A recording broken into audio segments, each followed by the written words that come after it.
Поповска со долна црта С е корисничко име и вели што да биде замена за обичниот шекер за да не се покрене покачување на инсулин во случај на диабет.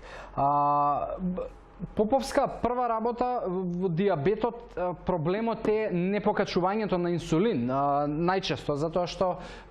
ако прашуваш за замена за шекер за да не се покрене покачувањето на инсулин, во тој случај значи дека диабетот, ако го гледаме, практично се јавува кога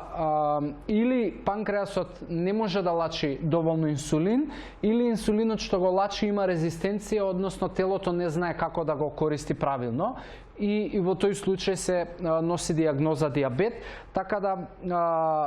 некористењето на шекер за да не се покрене покачување на инсулин, може би малку погрешно си ми го поставила прашањето, али во ред те разбирам што сакаш да ме прашаш. Прво, она што јас имам прашање за тебе, зошто бараш замена? Затоа што во луѓето кои што имаат проблем како диабет или луѓето кои што имаат проблем со потребите за благо, кризите за благо и така натаму, не треба да го бараат решението во замената за шекерот, затоа што прво на кое што треба да работат е намалувањето на потреба за шекерот. И тука е генерално проблемот, затоа што знаеш ти кога ќе имаш криза за шекер или за благо, недостаток на брза енергија во телото, доколку бараш некаква замена од типот, не знам, можеби ќе бараш замена во благо кое што има вештачки засладувачи као сахарин, аспартам, можеби со полиоли и така натаму, ти ќе задоволиш само вкус на благо во устата, но на физичко ниво нема ништо да се случи, затоа што практично ти не си обезбедила доволно шекер, односно гликоза во крвта за да прекине тој тремор и така натаму. Во случајот со диабет, барањето на замена нема повторно да помогне, затоа што целта треба да ти биде да најдеш начин на исхрана во кој што нема да се пореметуваат, односно да дозволуваш да има пикови големи скокови и падови на шекер во крв, и тоа е многу голема тема. Диабетот е, мислам, хронична болест која што го коси човештвото дефинитивно, и имам мислам искуство и со клиенти и со луѓе со кои што и сум работел лично. Она што би те советувал да го запазуваш е